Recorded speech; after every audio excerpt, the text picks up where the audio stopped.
Hi, welcome to all at Nimbus learning powered by engineers academy. And जैसा मैंने आपको पहले प्रॉमिस किया था कि हम जल्दी एक पैनल डिस्कशन लेके आएंगे। जल्दी हम पैनल के साथ में डिस्कस करेंगे, एक्सपर्ट्स के साथ में डिस्कस करेंगे कि राजस्थान में मोस्ट अवेटेड वैकेंसी, जिसके लिए बहुत सारे स्ट्रगल्स हुए, बहुत सारे धरने हुए, फाइनली आपको पता है कि 23 जुलाई को सीएम अशोक गहलोत जी ने अनाउंसमेंट कर दिया है कि वैकेंसी परमानेंट बेसिस पर होगी, संविदा बेसिस पर नहीं होगी। तो उसी कंटिन्यूशन में जो उसका नोटिफिकेशन जो आने वाला है, उससे पहले कुछ स्टूडेंट्स के दिमाग में बहुत सारे क्वेश्चंस हैं। वो क्वेश्चंस एलिजिबिलिटी को लेकर भी हैं, सिलेबस को लेकर भी हैं, एग्ज़ाम पैटर्न को लेकर भी हैं और भी बहुत सारे सवाल हैं।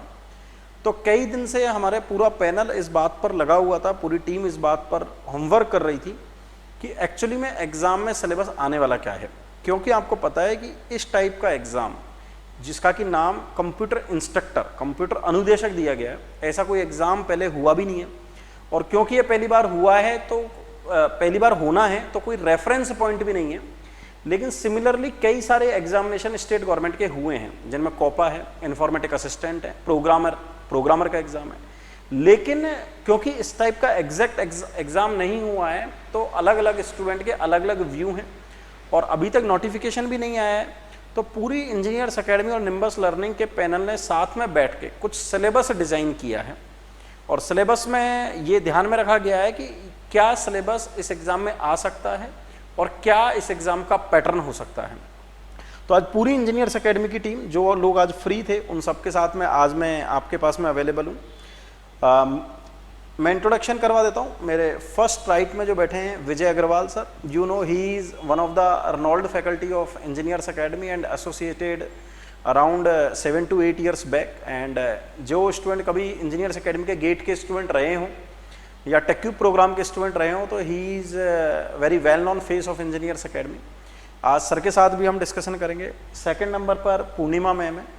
Poonima ma'am is one of the experienced faculty and she is having the experience of more than 10 years. He did his MTech and MBA and BTech, MTech and MBA and all background in teaching is related to CS and IT. And third number पर वह हैं Pankaj Garg sir. आप Garg sir को भी बहुत बेहतरीन तरीके से जानते होंगे। He is the expert of digital electronics, belongs from the electronics background, लेकिन digital electronics which is common in that exam and digital electronics also common in GATE and other related to CSIT examination. तो sir उस topic को cover करते हैं। तो आज हम ये डिस्कशन करने वाले हैं कि जो ये एग्ज़ाम है उसका एलिजिबिलिटी क्राइटेरिया क्या है, टेक्निकल नॉन टेक्निकल का सिलेबस क्या रहने वाला है, उसके बारे में एलिजिबिलिटी क्राइटेरिया में डिस्कशन करेंगे। थर्ड हम ये डिस्कशन करेंगे कि हम आपके लिए क्या लेकर आए हैं, हम स्टूडेंट्स की किस तरीके से यूट्यूब पर या अदर मीन में कैसे हम आपकी हेल्प कर सकते हैं। फोर्थ हमको ये डिस्कशन करना है कि जो सिलेबस जो हमने डिज़ाइन किया है वो सिलेबस कैसे डिज़ाइन किया है और क्या उसका पैटर्न है, क्या हमारा थॉट प्रोसेस रहा है, क्या टीम का थॉट प्रोसेस रहा है। ये आज के हमारे 4-5 महत्वपूर्ण बिंदु हैं जिन पर हमें बात करनी है। तो जैसा आपको पता है कि कंप्यूटर इंस्ट्रक्टर की वैकेंसी 2 तरीके से राजस्थान गवर्नमेंट डिक्लेयर करा है। First is basic computer instructor and second one is senior computer instructor. और आपको पता है कि एलिजिबिलिटी क्राइटेरिया की यदि हम बात करें तो जितने भी BCA, MCA, BSc IT, MSc IT, BTech in electronics, computer and IT, वो सारे के सारे स्टूडेंट दोनों एग्जाम में एलिजिबल हैं। और जिन्होंने PGDCA और A लेवल किया है वो सारे स्टूडेंट, इनके साथ में जिन्होंने वो किया हुआ है, वो आपके बेसिक एग्जाम में PGDCA और A लेवल वाले भी एलिजिबल हैं। और ये जो पहले मैंने बताई थी क्वालिफिकेशन, उसके बेसिस वो स्टूडेंट दोनों ही एग्जाम में एलिजिबल हैं। सेकंड आता है यहाँ पर कि क्या स्टूडेंट जिन्होंने ग्रेजुएशन के साथ में RSCIT किया है या कोई एडिशनल कोर्स किया है, अभी तक हमें लगता है कि वो सारे स्टूडेंट इस एग्जाम के लिए एलिजिबल नहीं होंगे। लेकिन जब नोटिफिकेशन आएगा तो उसके बाद में एग्जैक्ट ये सारी चीज़ें आपको क्लियर हो जाएंगी। लेकिन आप इस बात को जान लीजिए, पिछले कई सालों में इस टाइप की भरपूर वैकेंसी, भरपूर का मतलब है आपको पता है कि अराउंड 9,000 से 10,000 के बीच में टोटल नंबर ऑफ वैकेंसीज आने वाली है। इतने ह्यूज नंबर में कभी भी इतनी सारी वैकेंसीज पहले कभी नहीं आई हैं। तो यह आपके लिए गोल्डन अपॉर्चुनिटी है जब आपके पास में ये एग्ज़ाम होने वाला है। तो इसी कंटिन्यूशन में फर्स्ट हम डिस्कस करते हैं कि जो आपका सिलेबस है उसमें टेक्निकल वर्सेज नॉन टेक्निकल का क्या वेटेज रह सकता है और क्योंकि आपको पता है कि ऑनलाइन क्लासेज को भी पंकज गर्ग सर कोऑर्डिनेट करते हैं और बहुत सारे एग्जाम को वो मैनेज कर रहे हैं, बहुत सारे एग्जाम की प्रिपरेशन को मैनेज कर रहे हैं। तो गर्ग सर मैं आपसे रिक्वेस्ट करूंगा कि आपका क्या एनालिसिस है कि टेक्निकल वर्सेज नॉन टेक्निकल, जो राजस्थान पर बेस्ड ये एग्जाम है, तो क्या वेटेज रहने वाला है और किस रेशो के चांसेस ज़्यादा हैं? सर क्योंकि ये राजस्थान स्टेट की वैकेंसी है, that's why non technical definitely रहने वाला है। और अराउंड जो लग रहा है वो लग रहा है कि 60 to 70% टेक्निकल एंड 30 to 40% आपका नॉन टेक्निकल सेक्शन रहेगा।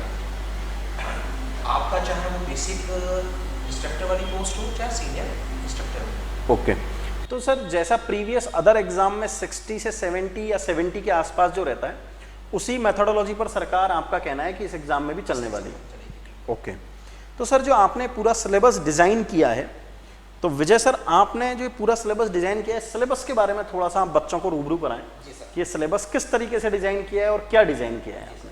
सबसे पहले सभी मेरे छोटे भाई बहन जो इसकी तैयारी कर रहे हैं उन सबको बधाइयाँ, क्योंकि ये जो संविदा पे निकली थी ये आपकी परमानेंट वैकेंसी निकल रही है और it's a very large number, approx 10,000 vacancy आपकी इंस्ट्रक्टर की निकल रही है, प्लस सीनियर इंस्ट्रक्टर की निकल रही है। जो अपने टेक्निकल सिलेबस है उसको टोटल 8 पार्ट्स में डिवाइड किया है। फर्स्ट पार्ट में कंप्यूटर सिस्टम आर्किटेक्चर है, सेकंड में ऑपरेटिंग सिस्टम, थर्ड पार्ट में आपका डिजिटल इलेक्ट्रॉनिक्स को बांट दिया गया है, फोर्थ में प्रोग्रामिंग फंडामेंटल, जिसमें जो भी प्रोग्रामिंग, चाहे वो सी लैंग्वेज हो, चाहे वो जावा हो, चाहे वो कौन सी प्रोग्रामिंग लैंग्वेज यूज करते हैं, .NET, उसके अलावा डेटा स्ट्रक्चर एंड एल्गोरिदम्स है। पांचवें पार्ट में RDBMS है और जो भी वो डेटाबेस यूज करना चाहते हैं, लाइक ओरेकल हुआ, MySQL हुआ या SQL, जो भी डेटाबेस यूज करना चाहते हैं वो। फिफ्थ पार्ट में, इसके बाद सिक्स पार्ट में वेब डेवलपमेंट है, लाइक जिसमें HTML, CSS और jQuery, जावास्क्रिप्ट और बाकी जो भी चीज़ ये यूज करना चाहते हैं वो। सेवन्थ पार्ट में आपका मल्टीमीडिया से रिलेटेड जितने ग्राफिक्स, कंप्यूटर ग्राफिक्स का भी इसमें पार्ट आ जाएगा। एंड 8th पार्ट में आपका पूरा कंप्यूटर नेटवर्क आता है। और ये जो सिलेबस डिज़ाइन किया गया है, ये अभी तक जितने भी एग्जाम्स हुए हैं, लाइक वो IA हो या कोपा हो या प्रोग्रामर हो या RPSC हो, जितने भी स्टेट गवर्नमेंट के एग्ज़ाम्स हुए हैं और जितने भी गवर्नमेंट सेक्टर के जितने भी एग्ज़ाम्स होते हैं, उनके ध्यान में रखते हुए सिलेबस डिज़ाइन किया गया। और ये सिलेबस हमने, अगर RPSC या राजस्थान गवर्नमेंट सिलेबस डिक्लेयर करती है तो हमारा सिलेबस उन सब सिलेबस में ज़्यादा ही होगा। कहने का मतलब है सर, अगर अपन ये सिलेबस पढ़ा रहे हैं तो कल को सिलेबस आता है, जो भी नोटिफिकेशन में आता है कि ये आपका सिलेबस रहेगा, तो वो सिलेबस ऑलरेडी अपन ने इंक्लूड कर रखा है, यानी अपना सिलेबस सुपर सेट ही रहेगा, ज़्यादा ही मतलब इसी से कम कुछ ना कुछ इसका सबसेट ही रहेगा जो आने वाला सिलेबस है, इससे ज़्यादा कुछ भी टेक्निकल में आने वाला नहीं। और इसमें अपन सारी चीज़ें, और सबसे बड़ी खास बात यह है, इसमें अपन ने जो डिज़ाइन किया है वो कंप्यूटर इंस्ट्रक्टर बेसिक वाला और जो सीनियर कंप्यूटर इंस्ट्रक्टर है, उन दोनों को ध्यान में रखते हुए अपन ने पूरा सिलेबस डिज़ाइन किया है। यानी हम जो पढ़ाएंगे इसमें, तो basic computer instructor and senior computer instructor दोनों को ध्यान में रखकर सिलेबस डिज़ाइन किया गया है। ओके तो सर जो आपने पूरे सिलेबस को जो 8 पार्ट में डिवाइड किया है, आप इसमें से कौन से पोर्शन को लेने वाले हैं? सर मैं इसमें topic number 2 operating system, topic number 5 database management system and topic number 8 computer network, ये मैं लेने वाला हूँ सर। ये 3 टॉपिक आप करवाने वाले हैं। ऑल राइट, तो आपकी जो पूरी टीम है सर, आपकी पूरी टीम जिसमें पंकज गर्ग सर हैं, पूर्णिमा मैम हैं, आप हैं और भी लोग हैं, वो क्या क्या टॉपिक लेंगे, थोड़ा सा आप उनके बारे में। पूर्णिमा मैम आप कौन से टॉपिक लेने वाले हैं? सर मैं computer system architecture and programming जो पार्ट है वो लेने वाली हूँ। कंप्यूटर सिस्टम आर्किटेक्चर में जो बेसिक से लेके जो सबसे बेसिक जो प्रॉब्लम्स होती है वो सारी हम लोग कवर करेंगे बहुत अच्छे से, और जो डेप्थ में जो जहाँ उनको सारी लैकिंग होती है वो सारी सॉल्व करेंगे। अदर देन प्रोग्रामिंग के अंदर जो डेटा स्ट्रक्चर एंड एल्गोरिथम का जो पार्ट है, विजुअल बेसिक में जो इसमें दिया हुआ है, फंडामेंटल्स जो है, उनमें ईच एंड एवरीथिंग हम लोग बहुत अच्छे से क्लियर करने वाले हैं, सारे डाउट्स क्लियर करने वाले हैं, और इन बिटवीन इन पर प्रैक्टिस सेशन भी हम लोग इसके अंदर रखेंगे। तो मैम जो आपका कंप्यूटर सिस्टम एंड आर्किटेक्चर और फोर्थ वाला टॉपिक जो प्रोग्रामिंग फंडामेंटल्स आप लेने वाले हैं, जी जी सर, ये टोटल कितने आवर्स का मॉड्यूल बनेगा अप्रोक्सीमेटली? ये दोनों मिलाकर सर, जो कंप्यूटर फंडामेंटल है और कंप्यूटर सिस्टम आर्किटेक्चर है, ये दोनों मिला के अराउंड 80 आवर्स का ये 80 आवर्स का मॉड्यूल बन जाएगा, जिसमें आप ये सारा सब कुछ आप कवर करेंगे। ओके, और विजय सर आप वाला मॉड्यूल? सर जो मेरे हैं topic number 2 operating system, topic number 5 DBMS and topic number 8 CN।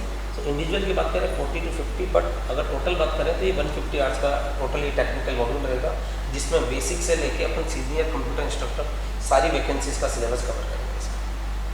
Okay बच्चों में एक बात और बता देता हूँ, ये जो सिलेबस जिसके बारे में हम डिस्कशन कर रहे हैं, इस वीडियो के डिस्क्रिप्शन में PDF फाइल अटैच है जिसमें कि सारे के सारे टॉपिक लिखे हुए हैं, तो आप वहाँ जाकर एक बार इसको डाउनलोड कर लें, फिर आप चाहें तो वापस से आपको आइडिया लग जाएगा फिर हम किस टॉपिक की और किस नंबर पर बात कर रहे हैं। तो इसी में सर टेक्निकल में सर 3 टॉपिक और बच जाते हैं सर, अभी तो डिजिटल इलेक्ट्रॉनिक्स बच जाता है और 2 टॉपिक और बच जाते हैं सर। तो सर इनको कैसे और क्या कवर होंगे सर? ये डिजिटल तो सर मैं खुद देने वाला हूँ, ओके, और अराउंड 30 आवर्स का ये रहेगा। डिजिटल इलेक्ट्रॉनिक्स रहने वाला है, इसमें ओके। बेसिकली बेसिक से लेके सारे टॉपिक्स इसमें हैं जी, और हर तरह का है क्राउड। बीटेक के साथ बीटेक वाले तो पढ़ते ही हैं राइट अपने सेमेस्टर्स में, बट जो बाकी स्टूडेंट हैं जो साइंस वाले हैं, BSc IT वाले, बिल्कुल। CMC वाले, तो उनके लिए भी थोड़ा बहुत टॉपिक पढ़ा होता है, बट अपन बिल्कुल बेसिक से लेके और पूरा लास्ट तक इनको पढ़ाएंगे इन डेप्थ। और डेफिनेटली है कि इनमें से हर क्वेश्चन जो भी पढ़ाया होगा उसमें से ही क्वेश्चन आएगा, उसके बाद से एक भी क्वेश्चन नहीं आ सकता, नहीं आने वाला। ये श्योर है सर ये यदि बच्चों को श्योरिटी मिल जाए कि आपके सारे क्वेश्चन इस सिलेबस में से आने वाले हैं, तो इससे बेहतरीन तो बच्चों के लिए कुछ हो ही नहीं सकता। And what about remaining 2 topics, topic number 6 and topic number 7 sir? Topic number 6 and 7 ये दोनों टॉपिक आलोक सर लेंगे जी। उनका क्लासेस थी कुछ जिसका वो अपने साथ आज नहीं जुड़ पाए, ओके, तो 6 और 7 टॉपिक वो पढ़ने वाले हैं multimedia and computing tools and web development. तो जैसा आप देख पा रहे हो बच्चों की टोटल जो टेक्निकल सिलेबस है जो 8 पार्ट में डिवाइड किया, although after notification we will add और सब्सट्रैक्ट, और मुझे लगता है जैसा विजय सर बता रहे हैं ऐड करने की तो कुछ जरूरत पड़ेगी नहीं, सब्ट्रैक्ट ही करने की जरूरत पड़ेगी। तो ये जो 8 टॉपिक है इसमें पूरा का पूरा आपका सिलेबस कवर हो जाएगा, और जैसा मैं भी टोटल कर पा रहा हूँ कि अराउंड 150 आवर्स विजय सर को चाहिए, 80 to 100 आवर्स पूर्णिमा मैम को चाहिए, 30 आवर्स डिजिटल इलेक्ट्रॉनिक्स के लिए गर्ग सर को चाहिए और आलोक सर को चाहिए। टोटल अराउंड मुझे लगता है कि 350 प्लस आवर्स टेक्निकल के लिए चाहिए। और जैसा भी गर्ग सर आपको बता रहे थे कि 30% के आसपास यदि नॉन टेक्निकल सिलेबस आता है, that includes may be includes the reasoning, Rajasthan GK और aptitude, quantitative aptitude, that will be decide later on after notification. तो उसको कवर करने के लिए भी अराउंड 150 to 200 आवर्स का टाइम चाहिएगा।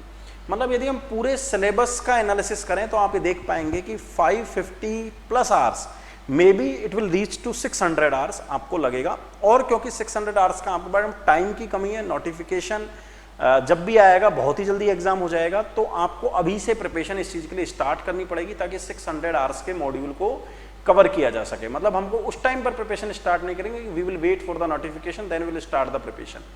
आपको जल्दी से जल्दी ही प्रिपरेशन को स्टार्ट करना पड़ेगा। तो सर जो स्टूडेंट्स हैं ये डिफरेंट टाइप के, अब क्योंकि बच्चे ढूंढना चालू करेंगे सर हम कहाँ से पढ़ें, कैसे पढ़ें, क्या पढ़ें, तो नॉन टेक्निकल का मटेरियल बहुत सारी जगह अवेलेबल ही है, लेकिन authentic material which is relevant to this examination या technical material which is relevant to this examination, तो आप बच्चों के लिए क्या नया कुछ लेके आने वाले हैं? क्योंकि sir it is one of the most awaited vacancies Rajasthan. Yes sir. तो सर आप बच्चों के लिए किस तरीके से हेल्प करने वाले हैं? वजह यस से सर, अपन इसी को ध्यान में रखते हैं सर 2 अगस्त से अपने YouTube चैनल पे, निम्बस लर्निंग के YouTube चैनल पे मॉर्निंग में 9 AM ऑपरेटिंग सिस्टम स्टार्ट कर रहे हैं, इवनिंग में मैम का एक सब्जेक्ट पैरेलल स्टार्ट है। आप स्टार्ट कर रहे हैं 2 अगस्त से मॉर्निंग में 9 बजे ऑपरेटिंग सिस्टम जिसमें कंप्लीट डेप्थ में पढ़ाया जाएगा, और मैं अश्योर नहीं गारंटी दे सकता हूँ उसके बाद आपका कुछ भी नहीं आएगा। एकदम बेसिक से लेके कंप्लीट डेप्थ सीनियर इंस्ट्रक्टर तक की पोस्ट तक पढ़ाया जाएगा, एकदम बेसिक से पूरा कंप्लीट डेप्थ तक, तो इसके बाहर नहीं आएगा। मॉर्निंग में 9 AM अपना। और मैम आप जो क्लास ले रही है वो सर 2 अगस्त से इवनिंग में 6 o'clock टाइमिंग रहेगा, यूट्यूब पे क्लास स्टार्ट होगी प्रोग्रामिंग फंडामेंटल की, जिसके अंदर सी के जो सारे कॉन्सेप्ट्स क्लियर होंगे, सारी क्वेरी सॉल्व कराई जाएगी, C++, जावा, जो भी हमने सिलेबस डिज़ाइन किया है उसके अकॉर्डिंग जितनी भी इसमें प्रॉब्लम्स है, जो भी टॉपिक्स है, सारे टॉपिक्स अच्छे से उन बच्चों से क्लियर करवाए जाएंगे, और कोई भी डाउट्स हम लोग उनके लिए बच्चों के लिए छोड़ेंगे नहीं कि उन्हें कहीं डाउट रह जाए। ये हमारी 100% गारंटी रहेगी कि बच्चे बहुत अच्छे से इसे क्लियर कर ले एग्ज़ाम को। तो देखो बच्चों, जैसा विजय सर और मैम बता रहे हैं कि 2 अगस्त morning 9 AM be ready at YouTube channel, जो आपको पता है Nimbus learning powered by engineers academy. YouTube पर जाएं, निम्बस लर्निंग पर 2 अगस्त से सुबह 9 बजे ऑपरेटिंग सिस्टम की क्लास, और शाम को 6 बजे पूर्णिमा मैम की कंप्यूटर फंडामेंटल प्रोग्रामिंग लैंग्वेज वाली क्लास आप वहाँ पर इंजॉय कर सकते हैं, प्रोग्रामिंग फंडामेंटल वाली क्लास। इसके अलावा जो भी हम आपको कवर करवाएंगे वो बेहतरीन कवर करवाएंगे। जब आप इन क्लासेज को लेंगे तो 2-5-10 दिन में we will identify by which efficiency you are taking the classes. आप बता सकते हैं कि यदि आपको लगता है कि और क्लास की आवर्स इंक्रीज करने की ज़रूरत है तो हम कोई तीसरा सब्जेक्ट भी इंट्रोड्यूस कर सकते हैं, हम नॉन टेक भी इंट्रोड्यूस कर सकते हैं, but very simple motto is your selection कि यार इतनी बड़ी वैकेंसी है। और कंप्यूटर साइंस में क्योंकि हम भी जब प्रिपरेशन करवाते हैं बच्चों को तो मैकेनिकल, सिविल, इलेक्ट्रिकल की बहुत सारी वैकेंसीज निकलती हैं।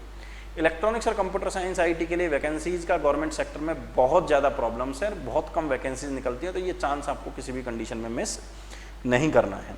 तो मैं सारी इन बातों को एक बार कंक्लूड कर देता हूँ।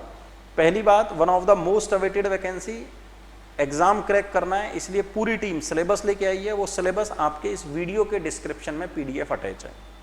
पॉइंट नंबर 2, क्योंकि ये सिलेबस बड़ा वास्ट है और as per our expectation, as per opinion of expert, 70:30 या 60:40 टेक्निकल वर्सेज नॉन टेक्निकल रहने वाला है।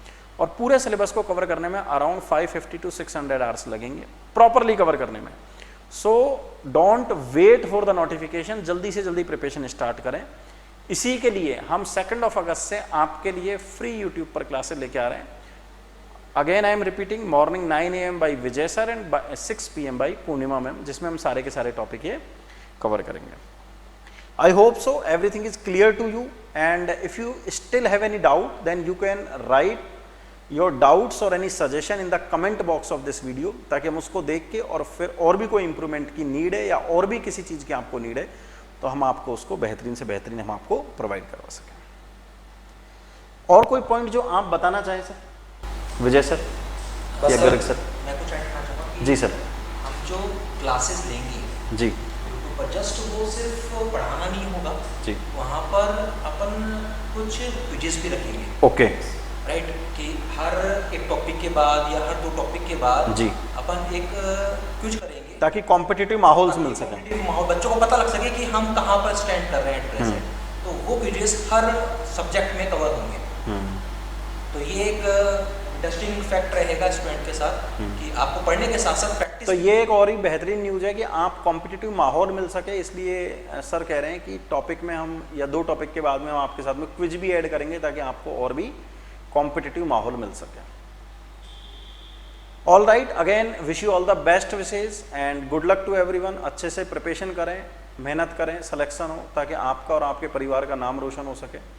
और हम लोग जो क्लासेज करवा रहे हैं कम से कम हमें भी ये सेटिस्फेक्शन मिल सके कि यार हमने जो पढ़ाया वो बच्चों के काम आया और फाइनली आप सेलेक्ट हो गए। Again I am saying, for any comment और for any suggestion you can write in the comment box of this video. Thank you. If you really like the video, please hit the like button, share the video, subscribe to our YouTube channel and press the bell icon for the latest updates. Thank you.